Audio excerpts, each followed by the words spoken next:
a neat little thing about triads that are essentially inversions. Uh, for example, like a G chord is a G, right? We got a G, a B, and a D.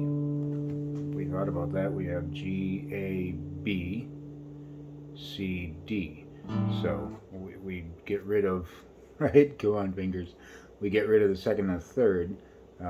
G, A's gone, B's there, C's gone, D's there, and we have our 1, 3, 5 that make up a major chord. That would be 1 flat 3, 5 for a minor chord. So if we do our G there, just the bottom part of our G essentially, right? We're playing these, okay, and that, whereas that begins on a G, has a B next, and a D finally. That's in the right order, 1, 3, and 5. But if we take those same notes, what the heck was that? Now our G is at the top, our D is still second, and here we've got a B at the bottom. B, D, G. Still a G chord, it's just a different inversion. And the same thing if we were to come up with here. So there, we're running our D. Here we're running our G, and there we're running our B. So we have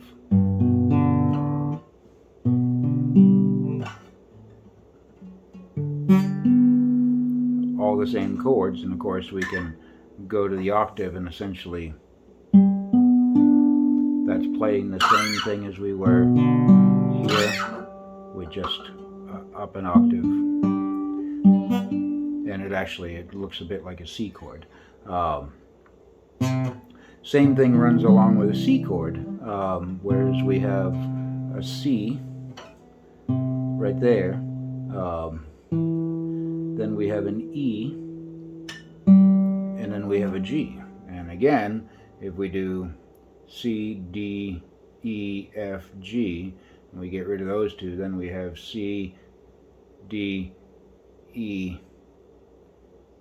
F, G. So, right, those fall right in there for the C,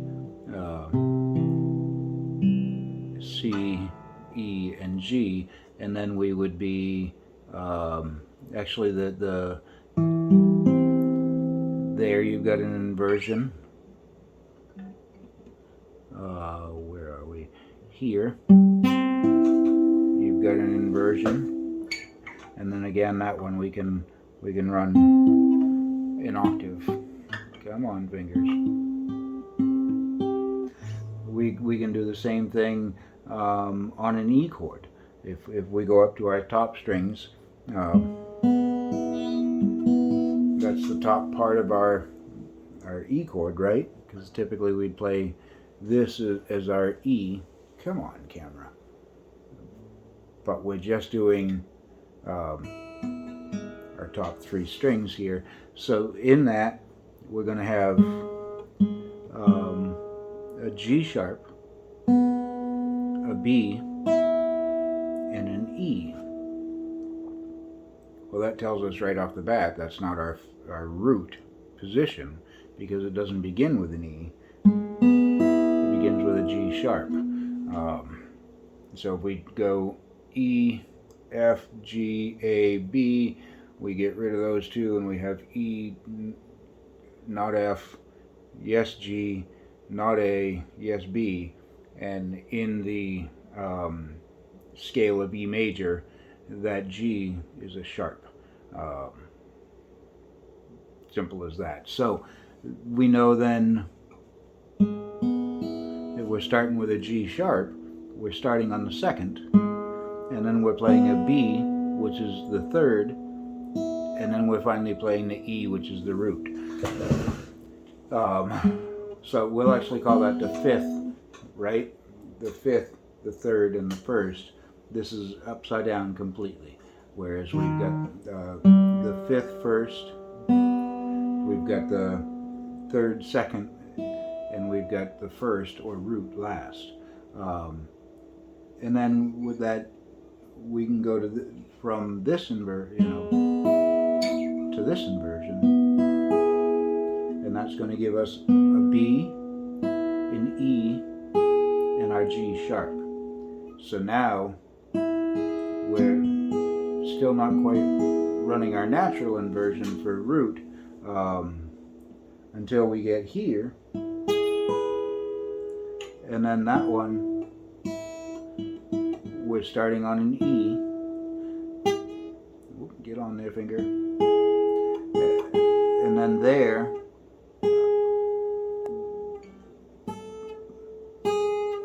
we're playing our G sharp, and then there we're playing our B.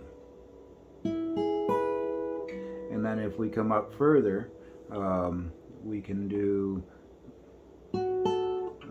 where did we go? There's here. Oh, am I too high, I think?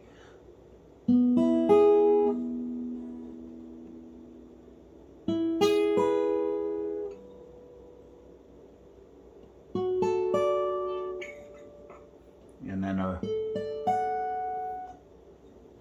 oh, that's why that belongs here. So it would be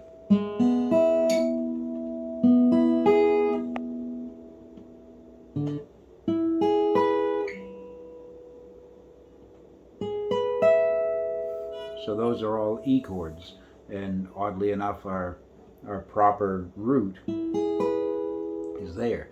If we're to do it with a D, we can do a D there, then we can do a D here, then we can do a D here, here. Nope. So sorry.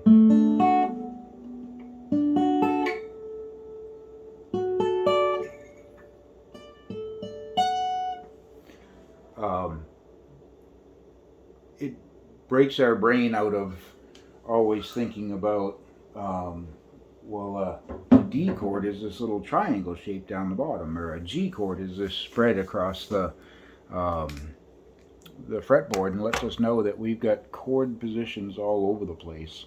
And then that gives you some soloing hints too, because the 1, the 3, and the 5 are really strong notes over chords. If you're chasing chords while soloing, those 1, 3, 5s are really strong notes, obviously, and they're safe notes. You can hit them all the time.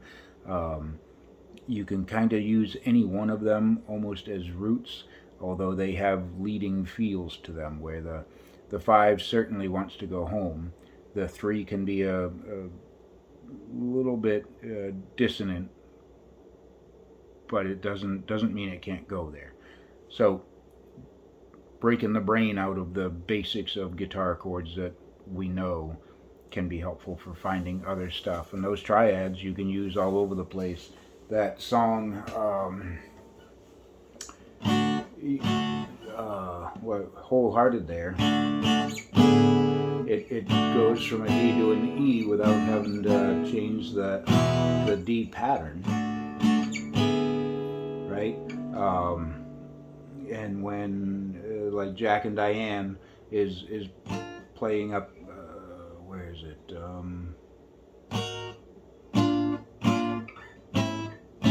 I don't even remember anymore. I thought I knew. I guess I don't anymore. Isn't that funny?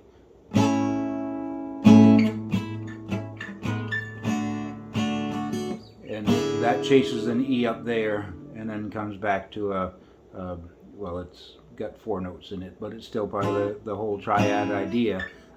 It's just adding into it. And you can take those triads and knowing where your third is, you can lower that and always get to the minor, because that's all the minor chord is that flatted third. And then you can throw your pinky in too and add in sevenths or ninths or you know, flatted ninths or whatever you're going for. A lot of it tends to be a little bit jazzy when there's a lot of triads going on, but it can be a different way to get somewhere in a hurry, rather than having to fumble with a full-fledged open chord, but still get the sound in you're looking for. Triads, something to peek at sometime.